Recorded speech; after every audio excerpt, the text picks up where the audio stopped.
Hello everyone, कैसे हैं आप सब लोग। देखिए आज उसी एक्टिव एंड पैसिव में इसका सेकंड पार्ट लेके आया हूँ। आज हम सेकंड पार्ट पढ़ेंगे। जैसे कि लास्ट वाले वीडियो में हमने फर्स्ट पार्ट एक्टिव और पैसिव का पढ़ लिया था, ठीक है। तो आज सेकंड पार्ट से स्टार्टिंग करूँगा। और वीडियो स्टार्ट करने से पहले आप सबसे एक अपील, अगर आपने मेरे चैनल को जो Banda English classes bye Ramesh sir के नाम से है, अगर आपने अभी तक सब्सक्राइब नहीं किया है तो प्लीज़ उसको सब्सक्राइब कर लें, ठीक है। चलिए वीडियो स्टार्ट करते हैं। तो मैंने एक्टिव एंड पैसिव बता दिया था। इसमें हमने ये देखा था कि कैसे हम हेल्पिंग वर्ब प्राप्त करते हैं किसी भी टेंसेस की, और कैसे हम बाई का प्रयोग करते हैं, कैसे हम वर्ब की थर्ड फॉर्म प्रयोग करते हैं, और कैसे हम प्रोनाउंस को चेंज करते हैं। जैसे ऑब्जेक्ट या सब्जेक्ट को जब इंटरचेंज करते हैं तो प्रोनाउंस चेंज होते हैं, तो उनको कैसे हम ही का हिम कर देते हैं, आई का मी कर देते हैं, या अस का वी हो जाता है। ये सारी चीज़ें पढ़ेंगे, यानी कि बेसिक जितनी भी एक्टिव पैसिव की हैं सारी चीज़ें हमने पढ़ ली थी, ठीक है। तो आज स्टार्ट करते हैं कुछ नया रूल, ठीक है। देखिए, सपोज करिए अगर जो एक्टिव वॉइस का वाक्य है उसमें मॉडल्स का प्रयोग हो, जैसे कैन हो, कुड हो, मे हो, शुड हो, माइट हो, मस्ट हो, इस तरह के जो अगर मॉडल्स का प्रयोग हो गया हो एक्टिव वॉइस में, तो जब हम उसको पैसिव वॉइस बनाएंगे तो क्या करेंगे, ठीक है। तो जब हम पैसिव वॉइस बनाएंगे इनको, तो इसमें केवल हम बी जोड़ देंगे, ठीक है। पैसिव वॉइस जब बनाएंगे तो इनमें केवल बी जोड़ देंगे, बाकी वर्ब की थर्ड फॉर्म वही रहेगी, ठीक है। जैसे एक एग्जांपल देते हैं। जैसे एग्जांपल है Mohan can not by this house, ठीक है। सपोज करिए ये हो गया Mohan can not by this house. तो देखिए कैन लगा हुआ है, यानी कि मॉडल्स है, कैन लगा हुआ है। तो हम जब हम इसका पैसिव वॉइस बनाएंगे तो हम इसमें सिर्फ बी जोड़ देंगे, ठीक है। और वर्ब की थर्ड फॉर्म बाई कैसे जोड़ना है ये आपको पता है। तो हमारे पास सब्जेक्ट मोहन है, ऑब्जेक्ट है दिस हाउस, ठीक। तो दिस हाउस इधर आ जाएगा, तो ये हो जाएगा this house can not B. क्योंकि नॉट लगा हुआ है तो इसके बाद भी लगेगा, अगर नॉट ना लगा होता तो सीधे कैन के बाद लग जाता, ठीक है। तो this house can not be bought, verb की थर्ड फॉर्म, ठीक है।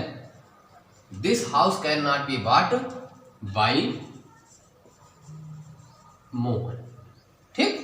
यानी कि कोई भी मॉडल्स आ जाए, कैन आ जाए, कुड आ जाए, मे आ जाए, शुड आ जाए, मस्ट आ जाए, माइट आ जाए, कुछ भी आ जाए, कोई भी मॉडल्स आ जाए, उनके बाद हम यानी कि बी का प्रयोग कर देते हैं, ठीक है। पैसिव वॉइस में हम बी का प्रयोग कर देते हैं। बाकी कैसे थर्ड फॉर्म क्या होता है, कैसे हम सब्जेक्ट ऑब्जेक्ट, ये मैं पहले वीडियो में बता चुका हूँ, ठीक। तो ये हुआ। सपोज करिए इसी में सपोज करिए एक्टिव वॉइस का जो सेंटेंस है हमारा, उसमें has, have, had, will have, shall have plus to, ठीक है। यानी कि has to, have to, had to, will have to, shall have to plus to, इनका प्रयोग हो जाए, ठीक है। तो इसमें क्या करेंगे, इसमें हम केवल बी जोड़ देंगे इसके बाद, तो भी पैसिव वॉइस बन जाए। एग्जाम्पल के थ्रू समझ लेना है, कोई दिक्कत नहीं है, एकदम इजी है, कोई प्रॉब्लम नहीं। देखिए एग्जाम्पल के थ्रू, जैसे he has to help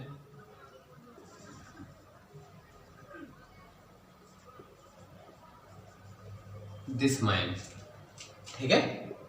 he has to help this man, उसे इस आदमी की मदद करनी है या उसे इस आदमी की मदद करनी पड़ती है। तो देखिए हैज टू आ गया, he has to help this man. जब ये हैज टू आ गया तो यानी कि इसके बाद जब हम पैसिव वॉइस बनाएंगे तो बी जोड़ देंगे, ठीक है। देखिए कैसे हो जाएगा,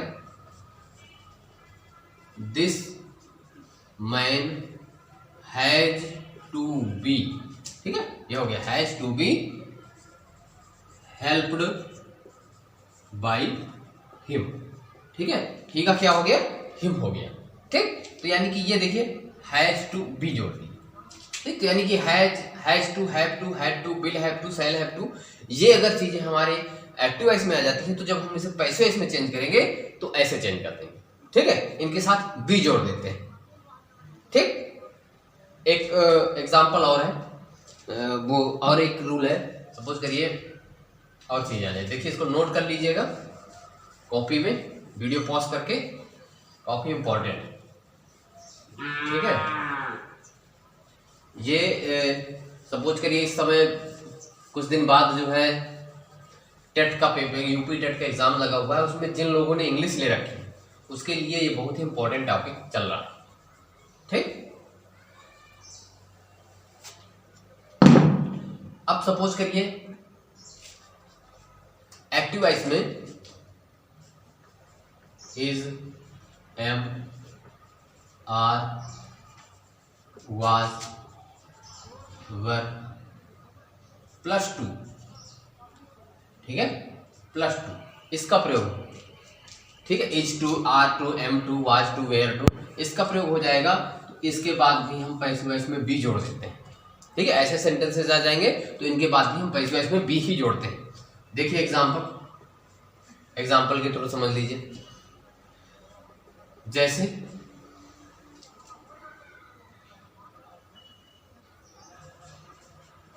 आई एम टू टीच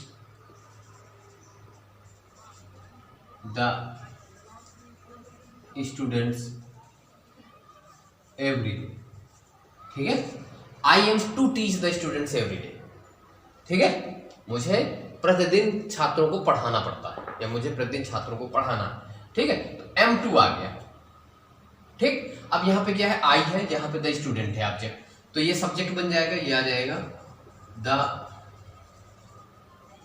स्टूडेंट्स हो गया, ठीक है। अब जब आई था तो एम लगा है, स्टूडेंट्स है तो आर लगेगा, द स्टूडेंट्स आर टू, ये भी लग गया, ठीक है। The students are to be teach की third form taught, the students are to be taught by me, ठीक है। ये आपका everyday, ठीक। the students are to be taught by me everyday, ठीक है। तो कहने का मतलब अगर इस तरह के कोई सेंटेंसेस आ जाते हैं जिनमें ये सारी चीजें प्रयोग होती हैं तो ऐसे ही, मतलब कुल मिलाकर एग्जाम्पल का स्ट्रक्चर समझ लेना कि कैसे भी लग गया बस, ठीक है। चाहे वो has to, have to, had to, will have to, shall have to वाला हो, उसमें भी लगना है, और चाहे ये is to, am to, are to, was to, were to ये हो तो इसमें भी लगना, ठीक है। लगना कैसे है बस ये समझ लेना है, बाकी लगना भी, ठीक। देखिए एक चीज और देखते हैं। सपोज करिए एक ऐसे ऐसे सेंटेंस भी आ जाते हैं जिसमें से दो ऑब्जेक्ट होते हैं, ठीक है। तो दो ऑब्जेक्ट वाले सेंटेंसेस में क्या करते हैं, किसी एक सेंटेंस को किसी एक ऑब्जेक्ट को सब्जेक्ट बना लेते हैं, बाकी को वही रहते हैं। सपोज करिए टू ऑब्जेक्ट्स वाले, टू ऑब्जेक्ट्स वाले, ठीक है। जिनमें दो ऑब्जेक्ट होते हैं उनके लिए क्या करते हैं, ठीक। उनके लिए सपोज करिए एग्जांपल देखिए, बस एग्जांपल से समझ लेना है, कोई रूल लिखाने की जरूरत नहीं, रटने की जरूरत है, सीधे एग्जांपल से समझ लेना कि कैसे। सपोज करिए यहां पे एक एग्जांपल है, जैसे My father gave me some money, ठीक है। My father gave me some money, अब मी भी ऑब्जेक्ट है और some money भी ऑब्जेक्ट है, तो किसी एक को सब्जेक्ट बना लेते हैं और बाकी को अपनी जगह पे रहने देते हैं। सपोज करिए मैंने आई, मी है ऑब्जेक्ट है, some money है, सपोज करिए मैंने आई को बना लिया, तो आई, अब ये पास्ट इंडेफिनिट का वाक्य है, ठीक है। तो आई के साथ क्या लगे, एक पास्ट इंडेफिनिट का अगर हमारा एक्टिव वॉइस होता है तो हम पैसिव वॉइस में कौन सा हेल्पिंग वर्ब यूज करते हैं, वाज, ठीक है। I was given some money by my father, ठीक है। I was given some money by my father, या हम सम मनी को बना लें, ठीक है, या सम मनी अगर बनेगा तो वेयर आ जाएगा, सम मनी वेयर गिवन। अब चाहे तो टू लगाएं, चाहे तो ना लगाएं, चाहे तो टू लगा दें और चाहे तो ना लगाएं। Some money were given to me by my father.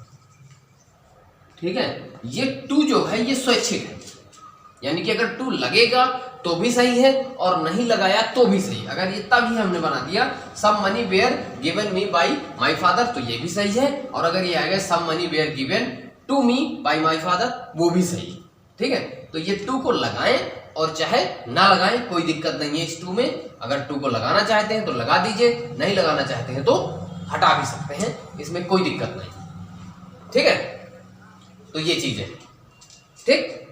अब सपोज करिए एक और एग्जांपल होते हैं जो सेंटेंसेस में काफी आ जाते हैं एक्टिव पैसिव में, उसमें भी बच्चे कंफ्यूज होते रहते हैं कि अरे यार इसको कैसे बनाएंगे।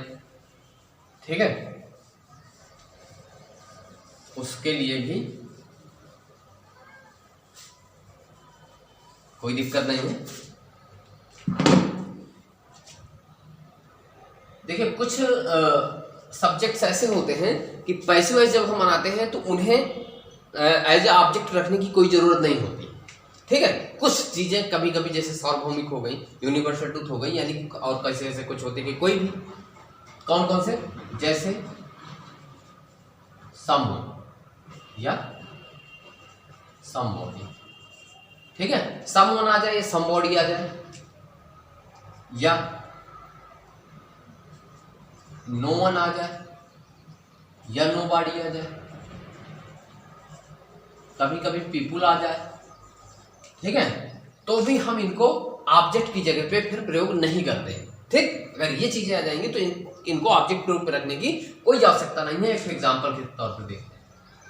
ठीक है, सपोज करिए यहां पे आ गया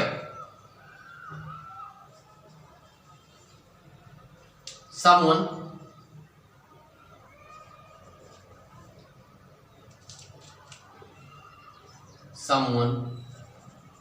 has stolen my mobile। ठीक है, someone has stolen my mobile, किसी ने मेरा मोबाइल चुरा लिया, किसी ने मेरा मोबाइल ले लिया। ठीक है, तो ये my मोबाइल ऑब्जेक्ट है तो इसको बनाएंगे my mobile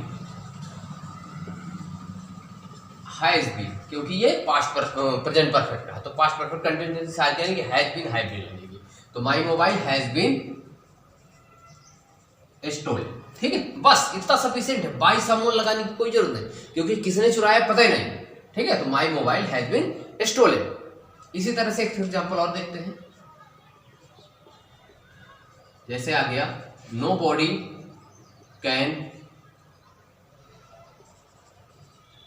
solve this question.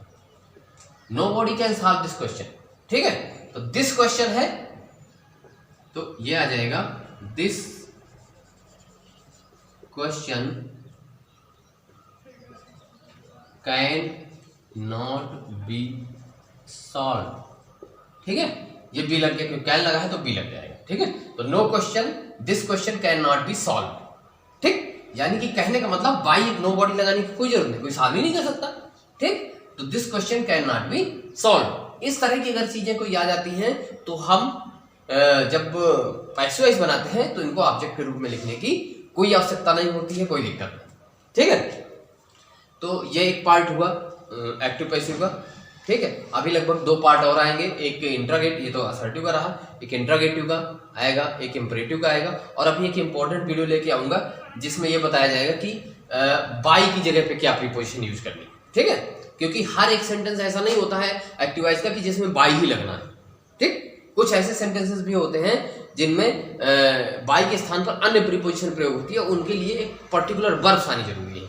तो वो वर्ब्स का कलेक्शन लेके आऊंगा जिसमें हम ये पता चलेगा कि इसमें किसी में इन लगाना है, ठीक है, किसी में एट लगाना है, किसी में विथ लगाना है, किसी में टू लगाना है बाई के स्थान पर, है ना, बाई ना आएगी, ये सारे प्रीपोजिशन। ठीक, तो आज के लिए इतना ही, थैंक यू।